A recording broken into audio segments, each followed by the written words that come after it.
বিদায় নিতে চলল পবিত্র রমজান মাস। দরজায় কড়া নাড়ছে মুসলমানদের অন্যতম প্রধান ধর্মীয় উৎসব ঈদ উল ফিতর। অপেক্ষা এখন কেবল নতুন চাঁদের। স্বাভাবিকভাবে প্রতিবছর সৌদি আরবের পরের দিন বাংলাদেশে ঈদ উদযাপন করা হয়, তবে এবার ব্যতিক্রম ঘটতে পারে। এবছর সৌদি সহ মধ্যপ্রাচ্যের অনেক দেশের সাথে তাল মিলিয়ে বাংলাদেশে একই দিনে পবিত্র ঈদ উল ফিতর পালনের সম্ভাবনা রয়েছে। এমনকি বিশ্বের প্রায় সকল মুসলিম দেশে একই দিনে তথা আগামী সোমবার ঈদ উল ফিতর অনুষ্ঠিত হতে পারে। বিষয়টি জানিয়েছে বেসরকারি আবহাওয়া সংস্থা বাংলাদেশ আবহাওয়া অবজারভেশন টিম। সংস্থাটি জানায়, আগামী 30 মার্চ রোববার ঢাকায় সূর্যাস্ত হবে সন্ধ্যা 6টা 13 মিনিটে।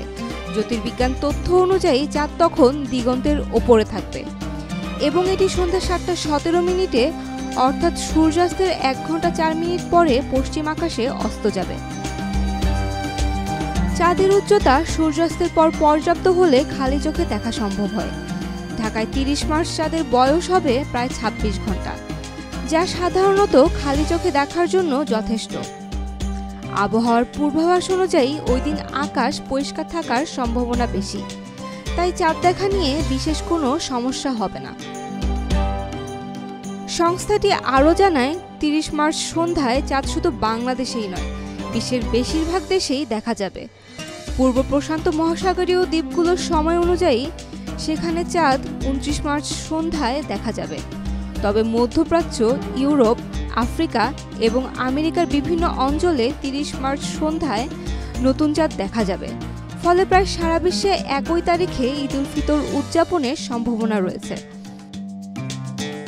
সাধারণত সাউথ এশিয়ার দেশগুলো তথা বাংলাদেশ, ভারত ও পাকিস্তান মধ্যপ্রাচ্যের একদিন পর ঈদ পালন করে, কারণ এখানে চাঁদ দেখার সময় বেশ কিছুটা পিছিয়ে থাকে।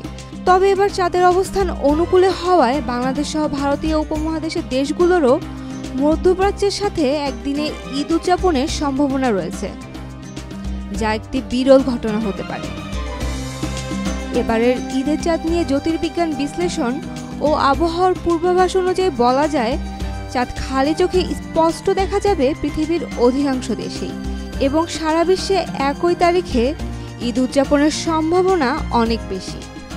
Saima Akter, Daily Sun.